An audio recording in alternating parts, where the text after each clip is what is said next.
Hello, everyone, and welcome to this week's installment of Sun Devil Extra. This is the Mountain America Sun Devil Radio Network program that each week shines a spotlight on the teams, athletes, coaches, and stories making news in Arizona State University Sun Devil athletics. Hi, everybody. I'm Tim Healey, the radio play-by-play voice of Sun Devil football, men's basketball, and baseball, and it's my honor to serve as your host each and every week. This week being graduation week at Arizona State University. We're going to visit with one of ASU's nearly 120 graduating student athletes. He not only plays football as a wide receiver for Coach Kenny Dillingham's Sun Devil football team, but he also happens to be one of the top students in the distinguished Ira A. Fulton School of Engineering at Arizona State. Wide receiver Coben Bourget will drop by and visit with us just a little bit later on. Our guest host this week is a gentleman who sadly will be leaving Arizona State University this month after devoting the past 3 decades, literally his entire adult life, to Arizona State. He began at ASU as a football player from 1991 to 93, playing for the teams coached by Larry Marmee and the late Bruce Snyder. After a brief stint in the NFL, he returned to work for the athletic department at his alma mater, eventually rising to the role of director of the Office of Student Athlete Development at ASU. And under his watch, the academic performance of Arizona State student athletes has risen and continues to rise to record-level heights. The last few years, he's also been ASU's Deputy Athletic Director, and now, after 29 years of service to Arizona State, he'll be taking his leave to be closer to his wife and her children up in the state of Colorado. My dear friend Gene Boyd is our guest host this week. How are you doing, partner? I'm doing well. It is bittersweet, for sure. I'll bet. But, this time of the year, you can't help but have your head up and be thinking positive thoughts. There's so much positive energy around the student athletes who are graduating, for them and their families, and what that means as it relates to the next steps and phases of their life. And so we'll go out on that note in a highly positive direction. I would imagine that on one hand, the decision to leave, to retire, was a very easy one for you to make, and on the other hand, a decision that must have been excruciatingly difficult. Absolutely, well put. For people who don't know, I've been in a relationship that led to a marriage almost 2 years ago, and the relationship has been almost 4 years in existence. We met during COVID. Heather is my wife's name, and we were trying to negotiate that for that time period. And she, as mentioned, has a 12 and a 14-year-old. And as we moved, past the Ray Anderson era, and you go in the holiday season and contemplate things and so forth, it became very clear what I needed to do personally and professionally related to my family. So at the same time, we're in a time in our history of Sun Devil athletics where we're going into the Big 12 conference, and we're going to be under new leadership. And I have a wealth of knowledge and experience that I can lend in support to the institution. So yeah, very, very challenging decision, but made the right one for myself and the family. So in Colorado, I understand you'll be doing some consulting work for ASU? For sure, yeah. I look forward to the potential of doing that. One of the things that we're focusing on right now as we transition in a lot of ways is how we treat our alumni and engage our alumni, our former letter winners, our Sun Devils for life, if you will. And we've got some really good momentum going there, so I'd like to stay connected to that effort and some others if that's possible. And in this day of NIL, those efforts have never been more important, huh? I mean, on every front, right? I mean, people get consumed with the dollars and cents of NIL, but you also need to be consumed with the experience you're providing your student athletes currently, and how they feel at home, how they feel like this is a place that they don't want to leave, even if there were a couple dollars extra on the table, so to speak. That's a great point. Within this alumni conversation, we're talking about all those things. Well, Gene and I are going to take a trip down memory lane in the second segment of this week's show and relive some of his best memories from his better than 3 decades. It could be a long segment, is what I'm trying to tell you. But Gene, this being graduation week, earlier this week on Monday, you had the honor of being the keynote speaker at ASU Athletics Stole Ceremony. That's an event that has been held now for about the last 7 or 8 years, and it's a wonderful event that honors all the graduating student athletes at Arizona State. And this year, I think there were 119 young men and women who got their stoles from their head coaches at Monday's stole ceremony. And Gene gave a great keynote address. And I think one of the themes you touched upon was telling the graduates that every single one of them has a story to tell. And you told your story, and it was a compelling one, of the path that led you from Los Angeles to Arizona State. Summarize that for us. Yeah, I mean, number one, that was a surreal moment, right? And one of the things I said in the speech was that, 33 years ago when I was transitioning here and sitting in the same seats, not literally, but figuratively, that I'd be the keynote speaker for a ceremony of such is surreal. But to reflect on the steps in life that we take to grow, to transition from adolescent to teen to adult and all those kind of things. I mean, from 19 to 52, it was all here. And to kind of be looking back at that, very powerful reflections on trigger moments that I had here. In fact, I got a text from Dirk Cutter, who was one of our former football coaches, of course, congratulating me on retirement and so forth. And I reminded him of the day that I sat in his office after I had been appointed as the academic advisor for football. And I said to him, Coach, we've been doing this process and kind of using this academic game plan program. Do you want to continue to use that? What do you think about that? He said, hey, man, you're the effing academic coordinator now. Like, you're supposed to tell me. I said, you know what, Coach, I'll be back tomorrow with the whole list of ideas and thoughts for you. So, I mean, that was a wake-up call that, hey, as you step into this next level of responsibilities, you better be on your game, you better be prepared and ready to go. Yeah, that's an awesome story. And you mentioned in your talk there are one or two other turning point moments in your path to where you are now today. Yeah, I mean, one of them was when I submitted my application, my resume and cover letter for my first job here as an intern. Sandy Hatfield Club was the person who was the hiring manager. She ended up being the senior women administrator and then the athletic director at Drake University after that. Right. She called me and said, Gene, I'm really glad that you applied.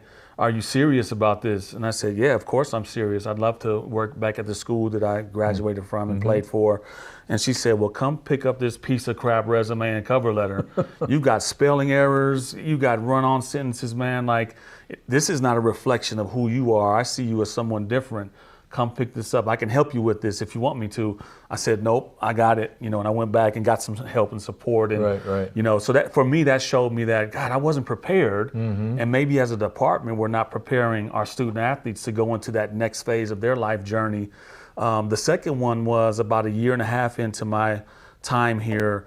Our graduation rates came out and the Republic did a big story on it, and they were terrible. We were last in the conference. Our African-American student athletes were graduating under 30%.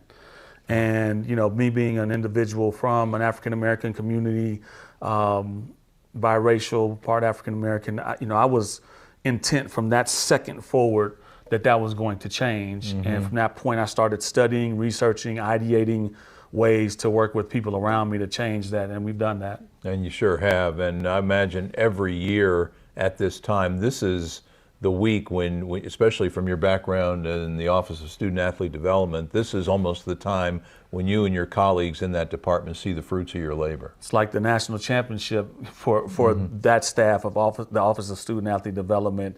And I mean, we talked about stories a little bit earlier, the stories that every individual student athlete that graduates from a cohort. Actually, over the whole year, it's 173 student athletes graduating, including fall, spring, and summer. Wow. That 173 individuals has a story of how they've got here, what they've done here, and who they're going to become.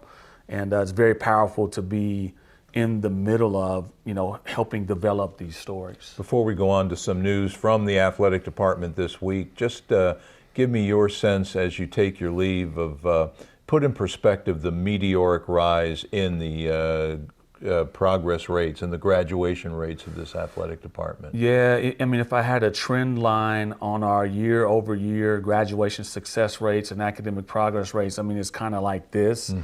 And I can recall the early days of thinking about the challenge at hand. I can recall the meetings with faculty and coaches, the community even, about how to assemble a process, a systematic way to change that. Yeah. And then you go to work. And, between coaches, student athletes, staff, faculty, it's a total team effort. It's the most comprehensive team effort I've ever been a part of. But to see it start to creep and then to look back, 20 years later and see that you're at 93% graduation success rate, up from the 60s over that time period, it's just a powerful testament to what teamwork does. Yeah. Now, I had the honor of emceeing the Stoll ceremony on Monday, and I presented some of the highlights, if you will, of the academic year from an athletic standpoint in the ASU athletic department. I thought Gene and I could relive some of those, but guess what? We've got some breaking news in that vein to pass along, and it's similar to the news with Gene. It's bittersweet news because the legendary Sheila McInerney, the long-time, 4 decades long head coach of the Arizona State women's tennis program, is retiring. As is Gene Boyd, Sheila McInerney will be leaving ASU, retiring after 40 years in charge of the Sun Devil women's tennis program. What a wonderful woman she is, a great person, and a fantastic coach. Sheila's teams have made the NCAA tournament 36 consecutive years, including this past season, and that, Gene, is the longest streak by any team, any coach, any sport in the history of ASU athletics. She is definitely the dean. As you all can imagine, we have a head coach's text thread, and someone put on there the GOAT. So she's definitely the GOAT of our coaching cadre here at Arizona State University. And her academic performance over that time of all these teams is equally as impressive. Mm-hmm. I think, she went 20 years where every single student athlete graduated, before the transfer portal and all those kind of things. And so comprehensively, she has done it as well as you can do it, whether that be performance in your sport or developing young people as future leaders. It's not going to be the same without Sheila around this athletic department. And Sheila, we wish you all the best, all of life's best in retirement. You have earned it. No doubt. This was a department in 2023-24 that produced several national championships at Arizona State. Women's triathlon, I called them at the ceremony yesterday an official U.S. government-inspected dynasty, as they've now won 7 straight national titles. Men's swimming won the first national championship in its program history this past March in Indianapolis. ASU track and field produced Arizona State's first ever indoor relay title when the Sun Devil men won the 4x400 relay in the NCAA Indoor Championships in early April. And wrestling's Richard Figueroa was the national champion in the 125-pound weight class as the Sun Devil wrestling team finished in the top 7 for the 4th consecutive year. We get fixated, and we all understand why, on football and men's basketball's performance and women's basketball and baseball and so forth. But we've always been a comprehensive program, and it's not an asterisk or an afterthought when these types of achievements happen. High performance, we all set out every day that we come to work, right, to win at what we do. And these teams are winning at the very highest level. The student athletes are having elite experiences, which will translate into elite lives. Yeah, and not just those teams either. Women's volleyball last fall under Pac-12 Coach of the Year, J.J. Van Niel. What a great season they had. 28 wins, second most in program history, advancing to the Sweet 16 of the NCAA tournament for the first time since 1995. I mentioned Zeke Jones' wrestling team, a top 7 finish at the NCAA championships for the 4th straight year. Just a couple of weeks ago, Matt Thurman's men's golf team won the final Pac-12 championship at Desert Forest Golf Club in Carefree, while Missy Farquet's ASU women are in, what a shocker, in postseason play once again. Beach volleyball going to its first ever NCAA tournament. And as we mentioned, outgoing coach Sheila McInerney taking Sun Devil women's tennis to postseason for the 36th straight year. What really stands out as a couple of examples of elite performance is both in indoor volleyball and beach. We have situations where we have brand new coaches, and not to take anything away from the past coaches, in those sports here in the past several years, but in a single year to come in and go to the first NCAA tournament in beach and to go to the Sweet 16, in indoor volleyball. I mean, that's a vision. That's getting the people around you to believe in it, and going to work to do it, and then moving the needle, towards high performance. Two great examples of that happening. No question. Gene, you touched on it. I don't know how best to phrase it, because to call them the marquee sports, to me, is almost like an insult to every other sport that plays here, but certainly the highest visibility sports. Football. And most revenue generating. Yes, football, men's and women's basketball, baseball, probably include softball in there. All those sports have had their struggles in recent years, and yet I see signs really within almost all of them of turning a corner. Are you seeing those same things as this program starts heading to the Big 12? I am. I mean, just starting with Coach Dillingham, what he's done to build a foundation. It was much discussed that when he came here, there was going to be an emphasis on recruiting the Valley. And, year one out of high school, you didn't get a whole lot of guys, but you got some guys returning. Yeah. Well, that trend has continued, I think, in an elevated fashion, has added depth across the board, talented depth at all the positions. I think that team will go into the Big 12 very competitively. Coach Healey amazingly continues to reinvent the roster year after year. I mean, we are in a different era, NIL era, transfer portal era. Those things happened at the same time. They came on the scene at the same time and have had dramatic impacts on in men's basketball, every program, right? And so for Coach Healey to be able to continue to rebuild a roster, refortify a roster, if you're paying attention, there was some recruiting news in the past couple of weeks that was at the highest level in that sport, right? As well in football too, with Coach Dillingham. No doubt about it. Coach Adair is going to be going into her third season, and I mean, coming behind a legendary coach, you've got to rebuild and retrench, and it appears that that's headed in the right direction there. I mean, of course, baseball and softball. I mean, the expectation here, and that's another thing, right? You got to live up to expectations. The expectation is that those teams are not only going to the NCAA tournament, but making substantive runs in the tournament. And again, as the dust settles, new conference, I think it's been much told, the story that NIL, people are starting to understand what that is and how you have to have that in place to compete in this era.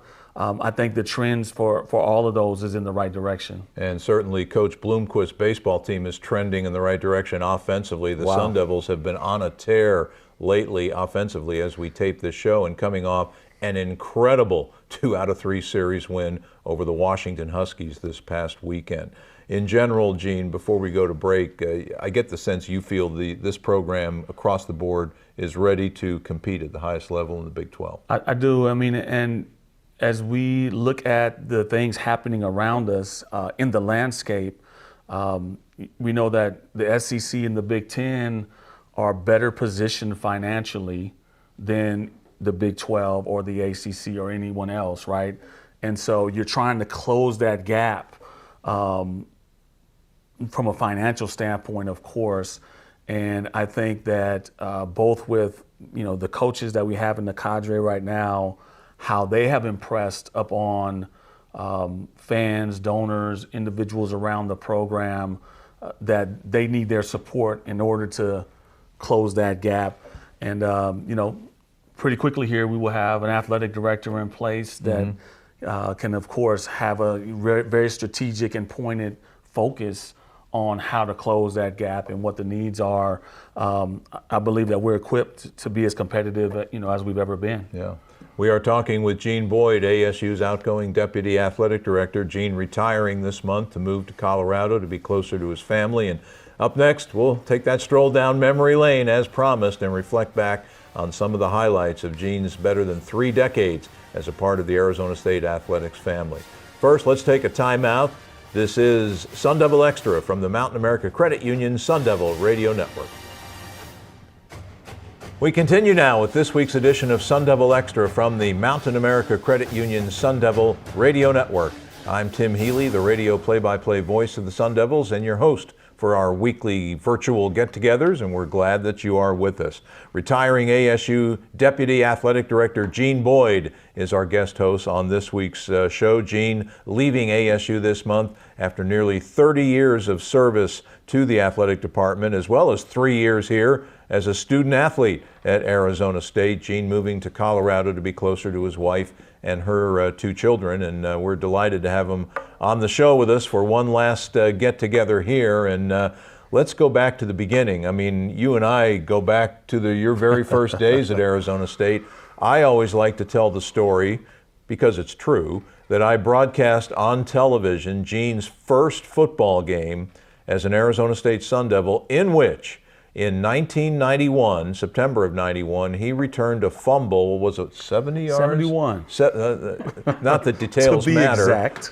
71 yards for a touchdown in his very first game, a game that the Sun Devils won over Oklahoma State by the final score of 30-3. Gene likes to tell the story of his touchdown he scored later that season that did not count. Well, 2 things. One, I'm actually the first ASU football player in the history of the institution to return a fumble for a touchdown. Wow! Because that was the first year that you could actually advance. There you go. Yeah. A fumble. So right. I just happened to.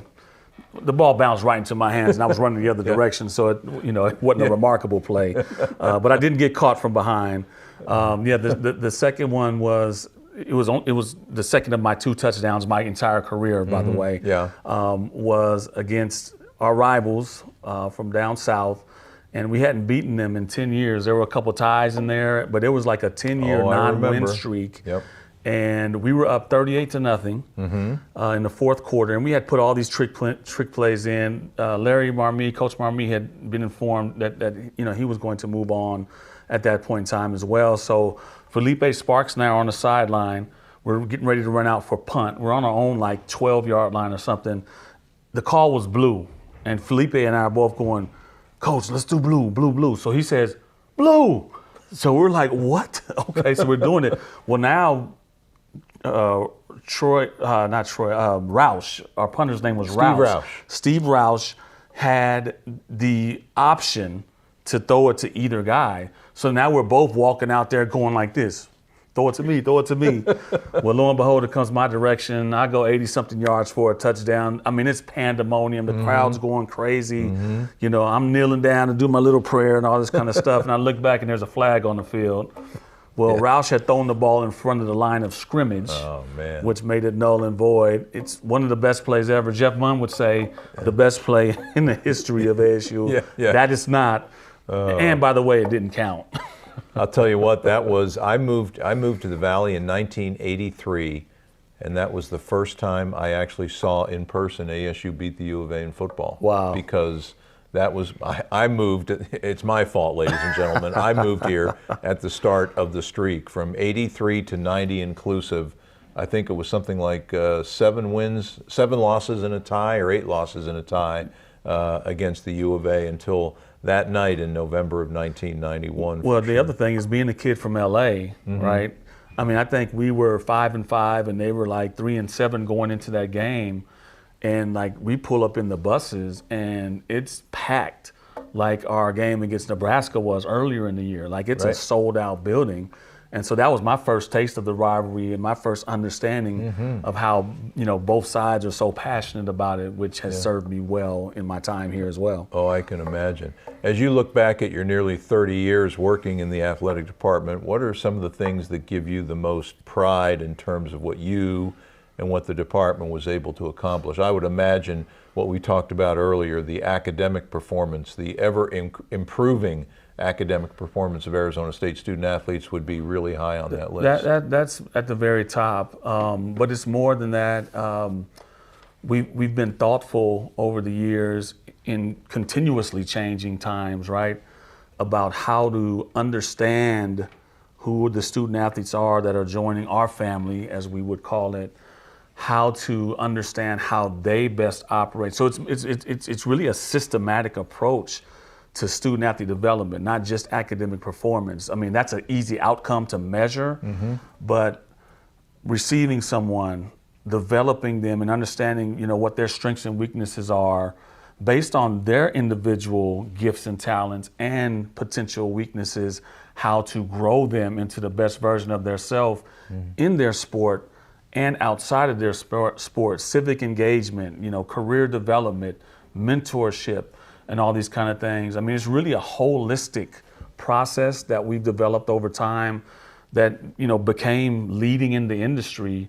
I was the president of a national organization for academic and student athlete development professionals, and have won a couple awards from them, but that's not because of me, that's because of the work that we've collectively done here. Right. So we were seen as leaders and still are seen as leaders in the space across all of college athletics and that part of what we do. Let's look at athletics for a moment. In your time, nearly 30 years working at ASU, any particular sport achievements that really stood out to you? I mean, anyone who was associated with the 96 ASU team, the 97 football Rose Bowl, right. football team, with all that cast of humanity, right? What an amazing collection. Bruce Snyder used to always say it was a team of characters who had character. That's a fact, and some of those guys I played with, others of them, or the rest of them I worked with.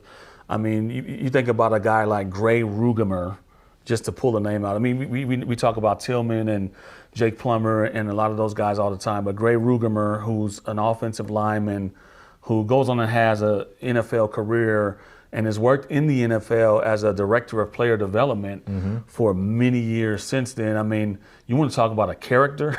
Oh, yeah. Who he is, who he was, and what he's become. I mean, there are so many stories about that group. I mean, just how that group was assembled at that point in time and space. I don't know that you ever see anything like that again in college football anywhere because of, the transfer portal and all. In 2008, we came in 4th place in the Directors' Cup. So when you speak to comprehensive excellence at this place across multiple sports, I mean, we were the 4th best in the country. That's remarkable. Comprehensively at what we did. We had a few of those streaks. There have been just some of it blurs, I'm sure. as it does for you. Yeah. But to say that you have seen every single sport that you have perform at a high level from an NCAA postseason standpoint is not something that a lot of people can say at a lot of places, right? I mean, and then there's the disappointments of it all, wins and lessons versus wins and losses. But obviously it would be not forthright to not say that there have been some disappointments in recent years. There was a moment where I had become the deputy athletic director, which for people who don't know the titles and all, it's like the chief operating officer of the department. And I also took on, the general manager role of football at the same time, being ambitious and all those kind of things.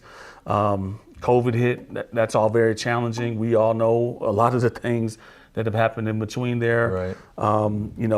I'm the kind of person that never stops thinking about, of course, where I'm headed, but also what could I have done differently to make a greater impact, during some of those moments too. So, I mean, all that is part of the reflection, as we move forward. How about, and this is probably going to be a tough one for you after 30 years, but individual student athletes, coaches, any in particular that just meant quite a bit to you? I mean, you get close to so many down through the years, but just wonder if there's a few that would stick out. Yeah, I mean, from a student athlete perspective, if I had to count the number of, student athletes I've interfaced with as a student athlete and as, an employee, I mean, it'd be in the thousands, right? Oh, easily. Across all sports. I mean, today I spent some time with one of my favorites of all time, which is Sean Laval. Some will remember that name, but he was a young fella who was pretty green coming from Hawaii. He was like a strongman champion in Hawaii, good student and all those kind of things. I mean, a lot of people won't remember the name. He played in the NFL for 9 years. I remember him because he played for my hometown team, the Washington. They were the Redskins then, now the Commanders. No doubt about it. He was a pretty good player for them, too. He was a great player. 9 years in the league. He's now become he's in the sport agent representation. Like for him, he says, look, I want to be someone who did it at both levels, college and the NFL. And now I'm going out and going to influence those people myself versus let other people, put, negative thoughts or the wrong information in their ear. Mm-hmm. I mean, he got 2 degrees while he was here. Like, wow. He was always kind of one of my unsung heroes in the space. There's a walk-on fella who earned a scholarship that comes to mind, Latrell Jones. Some will remember that name. Scrap Iron. Scrap, yep, Little Scrap. There was Scooby and Scrappy dude. He was scrappy. He was a walk-on. I think it was the Cutter era. He had some challenges while he was here. He had some learning disability that were diagnosed and so forth. And in fact, he asked for help one day and we got him to help. And, number one, he was very grateful. He was like, hey, you guys didn't have to do that. I'm a walk-on, this and that and the other. Well, then as he got close to his graduation, he intently wanted to be a firefighter.